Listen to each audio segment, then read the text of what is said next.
안녕하세요, 댁둥이 여러분. 반갑습니다. 457집의 늘보맨입니다. 자, 제가 오늘은 항목풀이가 아니라 조금 다른 내용으로 찾아왔는데요. 오늘은 바로 여러분들이 경력기술서를 작성하시는 법을 어려워하기 때문에 이 공공기관 출인이 분들을 위하여 제가 이제 경력기술서 작성하는 방법에 대해서 좀 설명해 드리려고 합니다.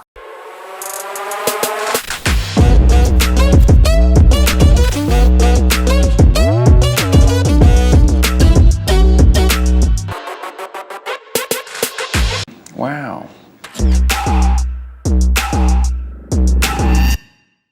댓글로도 한번 남겨준 적이 있었고, 그리고 저희 457딥에서 항목풀이를 진행하면서 제가 문항은 많이 풀어드렸지만 직무기술서를 제가 어떻게 작성해야 되는지 그 설명을 해드린 적이 별로 없더라고요. 그래서 여러분들 이번에 제가 한번 각 잡고 직무기술서 어떻게 작성해야 되는지, 그리고 어떻게 작성하면 좋은지 예시까지 보여드릴 테니 그대로 따라오시면 좋겠습니다. 그래서 오늘은 한국주택금융공사 채용이 떴길래 이 한국주택금융공사의 직무기술서를 바탕으로 이 경력기술서를 어떻게 작성해야 되는지 여러분들에게 좀 설명을 해드리고자 합니다. 그래서 여러분들 제가 한국주택금융공사의 직무기술서로 이제 풀이를 해드리고 있지만 다른 기업에도 충분히 적용하실 수 있는 내용이기 때문에 경력기술서를 어떻게 작성해야 되는지 그 접근 방법을 하나씩 살펴보시고 또 마지막에 예시를 보시면서 나는 어떤 방법으로 적으면 좋겠구나 이런 걸 파악하시고 활용하셨으면 좋겠습니다. 자, 그럼 첫 번째 내용부터 볼까요? 경력기술서 이제 문항을 보면요, 직무기술서를 참고하여 직무 관련 교육, 자격, 경험 등을 자유롭게 기술하여 주시기 바랍니다 라고 되어 있습니다. 또 본인의 역할, 행동, 성과 중심으로 기술해주세요 이렇게 되어 있네요. 아마 다른 공공기관의 경력기술서 문항도 크게 다르지는 않을 거예요. 묻는 바는 거의 동일하고 직무기술서 내용에 따라 경력기술서 내용이 달라지겠죠. 자, 그럼 접근 방법 한번 볼게요. 자, 첫 번째 내용을 먼저 말씀드리면 경력기술서를 작성하는 이유는 여러분들의 직무 역량을 평가하기 위함입니다. 여러분들 다 아마 알고 계실 거예요. 근데 직무 역량에 제가 항상 뭐가 있다고 말씀드렸죠? 공공기관은 크게 세 가지, 지식, 기술, 태도로 분류를 합니다. 그래서 여러분들이 그 직무를 수행할 만한 지식이 있는지, 아니면 기술이 있는지, 아니면 그 직무를 수행하기 적합한 업무적 태도를 가지고 있는지 주요하게 보려고 하는데, 그런데 여러분들 자기소개서 문항도 있는데 왜 굳이 이 경력기술서를 또 적으라고 할까요? 여러분들도 보시면 알겠지만 입사 지원서를 넣으실 때 경력을 입력하는 칸은 있지만 그 경력 안에서 내가 어떤 업무를 했고 거기서 어떤 성과를 얻었는지 작성하는 칸이 보통 글자 수가 굉장히 짧거나 100자 내외로 짧거나 아니면 그런 것을 입력할 수 있는 칸이 아예 없기도 합니다. 그래서 여러분들이 경력이 있긴 한데 그 안에서 어떤 업무를 수행했는지, 그 업무가 우리 기관과 맞는 업무인지 이런 것들을 알아보고 싶은데 그냥 그 기관에서 근무했다는 내용만 보고는 알기가 어려운 거죠. 그래서 구체적으로 어떤 직무를 수행했고 그 안에서 어떤 행동과 어떤 성과를 얻었는지를 한번 보고 싶다. 그래서 글로 작성해달라 라는 문항으로 이해를 해주시면 될 것 같습니다. 그래서 경력이 꼭 직무 능력이 있는 건 아니거든요. 여러분도 소위 물경력이라는 말도 들어보셨죠? 이처럼 직무 능력을 잘 입증하지 못하면 이 직무 정말 수행한 게 맞는지 의심이 들 수도 있어요. 그래서 구체적으로 수행한 업무들을 나열하시고 그 속에 성과까지 기술하시면서 본인이 했던 업무에 대해서 정리하고 그것들이 이 기관에 어떤 도움을 줄 수 있는지, 이 기관의 직무를 수행하는 데 적합하는지 이 또한 일종의 설득이라고 보시면 될 것 같습니다. 그래서 여러분들 작성하실 때 늘 보면 어떤 문구가 있나요? 직무기술서를 참고하여 작성해달라고 적혀 있습니다.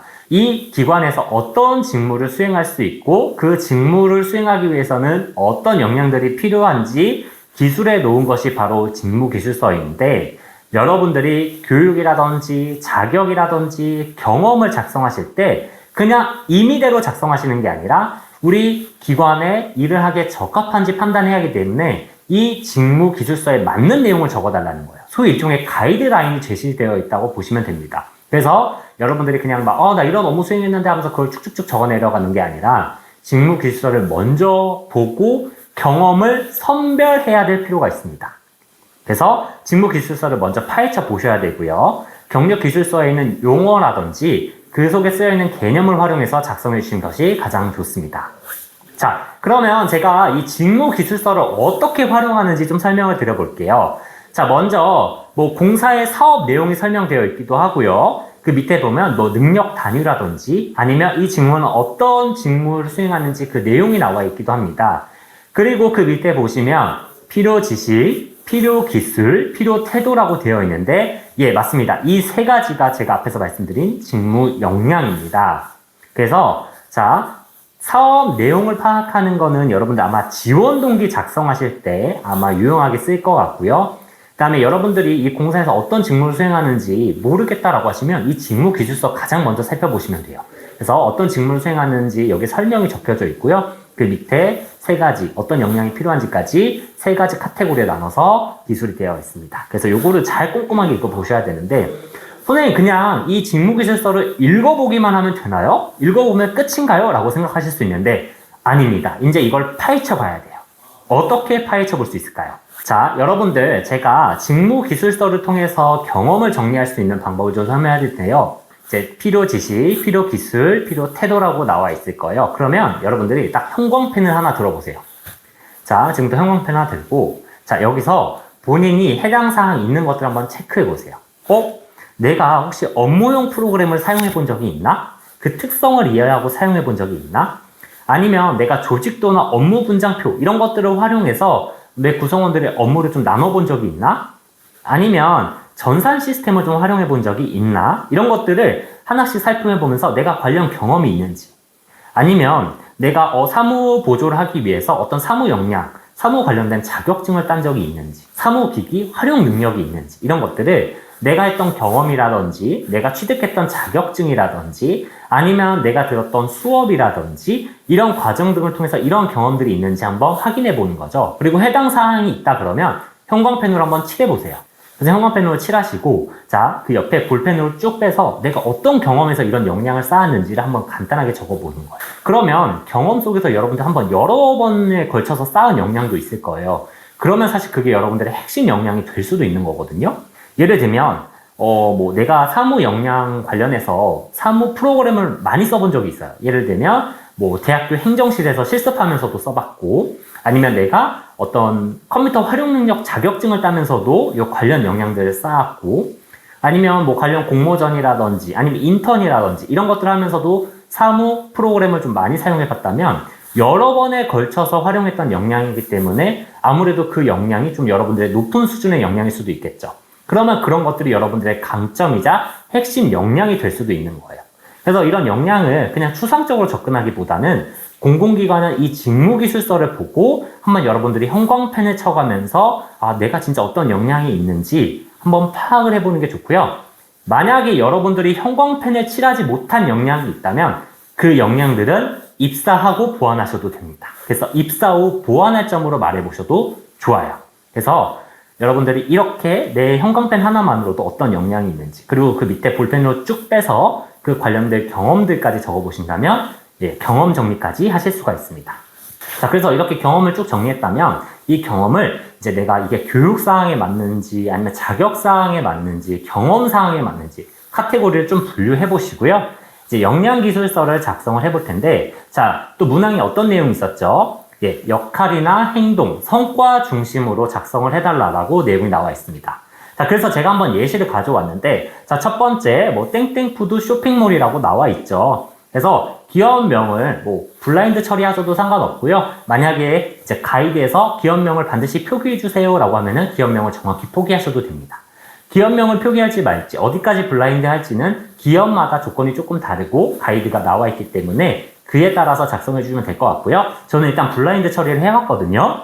그래서 직책이 나와 있죠. 이게 바로 역할이죠, 여러분들. 그래서 예시를 보면 상담사로 근무를 했었고, 기간은 6월 한 달일 수도 있고 1년일 수도 있는데 이제 연도를 저희가 블라인드 처리해왔다 보니까 하는데 연도를 블라인드 처리하실 필요는 없고요. 저희는 예시로 보여드리기 위해서 그냥 X표로 표시했습니다. 그래서 연도는 정확하게 기입을 해주시면 되고 괄호로 이게 1년인지 2년인지 1년 3개월인지 이런 정확한 기간까지도 같이 표기해 주시면 더욱 좋아요. 그리고 이제 행동을 적어야죠. 그래서 주요 업무라는 카테고리를 만들어서 그 밑에 어떤 행동들을 했는지 그래서 고객 문의에 응대하는 일도 했었고요. 그 다음에 환불이나 교환 처리도 해드렸네요. 그렇게 본인의 행동까지 작성을 했습니다. 그리고 주요 성과를 작성했는데 성과를 여러분들 꼭 수치적인 걸로만 생각하실 필요는 없어요. 만약에 여러분들이 어떤 업무를 했는데 성과로 표시하기 어려운 업무일 수도 있습니다. 그런 업무들은 어떻게 성과로 표시하실 건가요? 방법이 없겠죠? 그랬을 때는 여러분들이 그 과정에서 쌓은 역량이라든지 배운 점이라든지 습득한 지식이라든지 아니면 배운 기술이나 아니면 관련된 경험을 쌓았다든지 이런 것들도 일종의 성과로 기술을 해볼 수가 있습니다. 그래서 너무 수치적인 결과에만 집착하지 않으셔도 됩니다. 그래서 이렇게 작성을 하시면 여러분들이 행동, 그리고 역할, 성과 이렇게 세 가지 카테고리에서 놓치는 것 없이 작성을 하실 수가 있을 거예요. 자, 그래서 제가 완성된 예시를 보여드릴 텐데 여러분들 이런 얘기 들어보신 적 있으실 거예요. 뭐 서술식으로 작성해라, 개조식으로 작성해라 이런 얘기 들어보신 적 있으실 텐데 서술식은 말 그대로 글로 쭉쭉 우리 자소 쓰듯이 풀어서 작성하는 게 서술식이고요. 개조식은 약간 보고서 쓰듯이 딱딱 끊어지는 단어나 워딩 위주로 써주는 내용이라고 생각해 주시면 됩니다.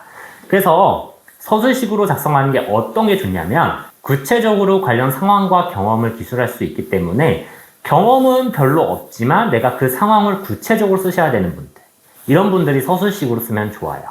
그래서 그러면 글자 수를 다 채울 수가 있거든요. 그래서 한국주택금융공사일 같은 경우는 800자 분량인데 기관마다 글자 수가 좀 상이하기 때문에 사실 그 글자 수를 모두 채워주시는 게 가장 좋거든요. 근데 개조식으로 작성하다 보면 글자 수가 모자랄 수 있어요. 그런 분들은 빨리 서술식으로 바꿔서 그 분량을 충분히 채워서 작성해 주시는 것이 좋습니다.